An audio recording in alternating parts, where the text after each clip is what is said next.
It's the early morning of July 18th, 1944. Lieutenant John Reginald Gorman of the 5th Guards Armoured Brigade is riding on board the Ballyragget, one of two Sherman tanks under his command, near the village of Cagny in the north of France. They are late to the battle. Broken radio transmissions speak of fierce combat ahead as they race past wounded soldiers, field ambulances, and burning tanks lining the road. Moments later, he finds part of his squadron taking fire over a ridge, and a fellow lieutenant wildly gesturing them forward.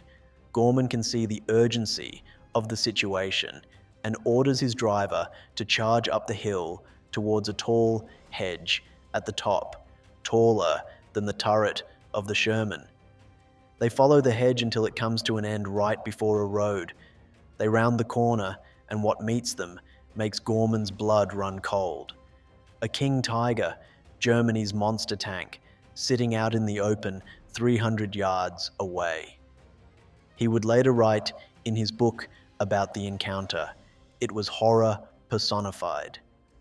Back it up, boys, with armor capable of shrugging off shells of all but the heaviest of Allied weaponry, and the infamous Flak 88 as its main gun. It was capable of destroying any Allied tank from 1.5 miles away. It's a force to be reckoned with. And it isn't alone. Alongside it, there is a Tiger 1, yet another formidable tank, and a Panther, and a Panzer IV. Outnumbered and outgunned, John Gorman has to think fast.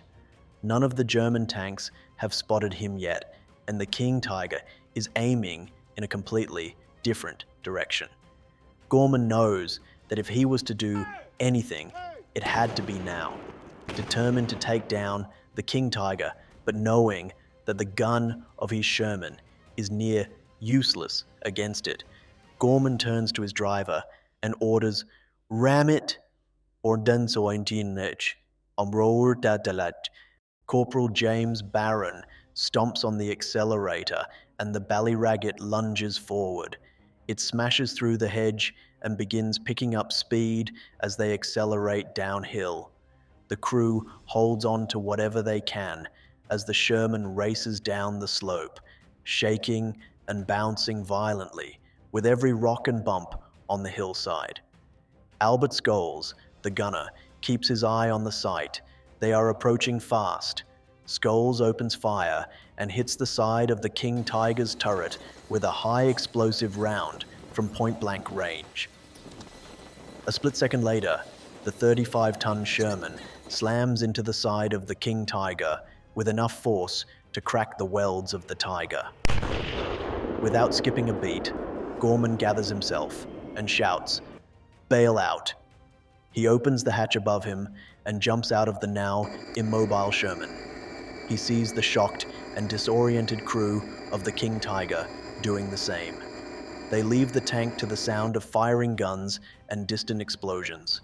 They're now in the middle of an open field, on foot, surrounded by enemy tanks, with nothing but the wreckage of the two tanks for cover. Right at that moment, Gorman's second Sherman, commanded by Sergeant Harbinson, Sherman, on the ridge, peeked over the same ridge and drew the attention of the remaining 3 German tanks. Gorman, sensing the opportunity, and runs across the open field, followed by his crew. They hear the deafening bang of the Tiger I's main gun behind them. Its shell flies overhead and strikes Harbinson's Sherman square in the front. The tank bursts into flames. Assuming the worst, Gorman runs past the wreck and takes shelter in a cornfield with his crew. He would later write, "My feelings at our first action were certainly not of triumph. They were more that it was a job only half done."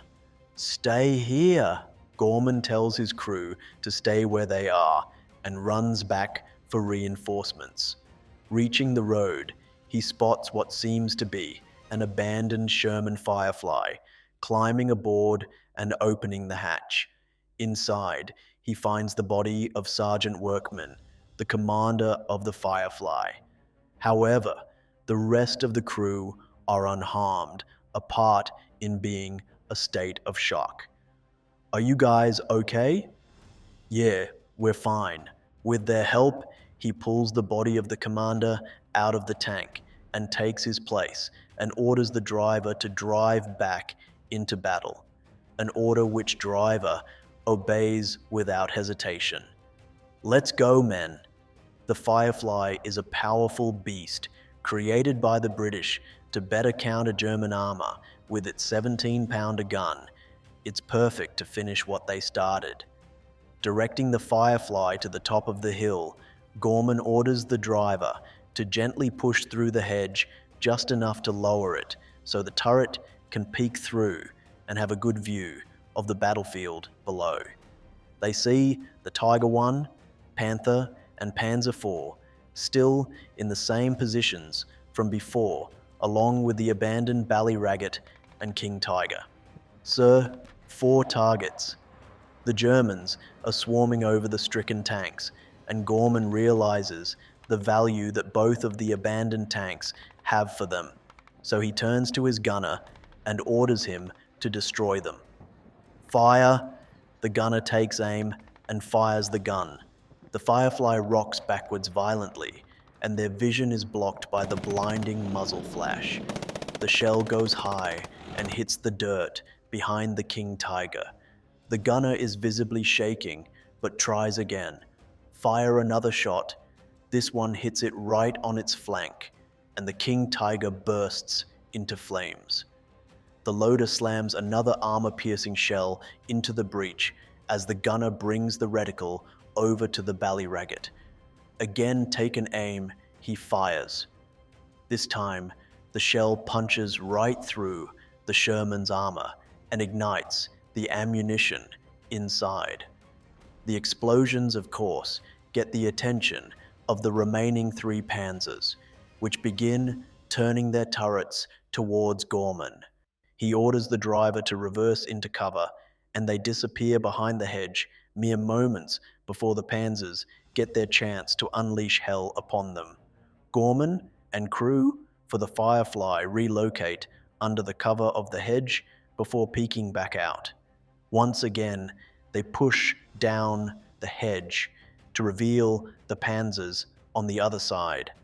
The German armor and their crews are taking heavy fire from tanks of the Irish Guards Division and are beginning to retreat into nearby buildings. Gorman seizes the opportunity and orders the gunner to fire at the Tiger I. The recoil once again rocks the tank. Dust and leaves fly all around the tank from the sheer power of the gun, and heavy smoke fills the cabin. The shell streaks across the battlefield and falls just short of its target, exploding on the ground and firing a cloud of dirt up in the air. "Another!" Gorman orders. The gunner adjusts and fires. This time, the shell hits right on the turret of the Tiger, but doesn't penetrate. They fire 2 more times, with one of the shells hitting the Tiger I in the turret, but once more it proves ineffective. Realizing their element of surprise is now gone, Gorman orders them to withdraw, and the Firefly disappears behind the hedge once again.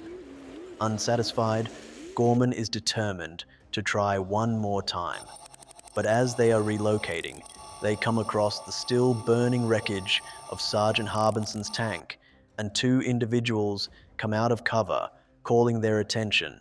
It's the turret crew. They had escaped the burning tank and pulled a severely injured Harbinson out of the flames.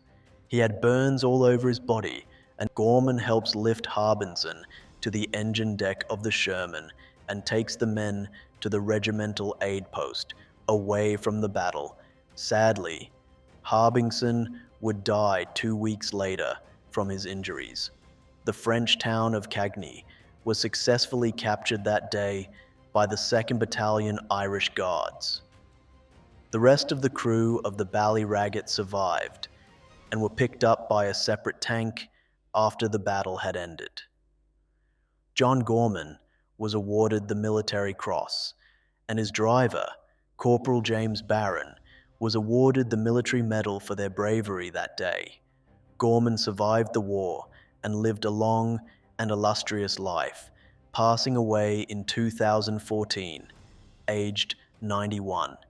If you haven't yet, please subscribe to the channel and please watch more videos of ours. Thank you.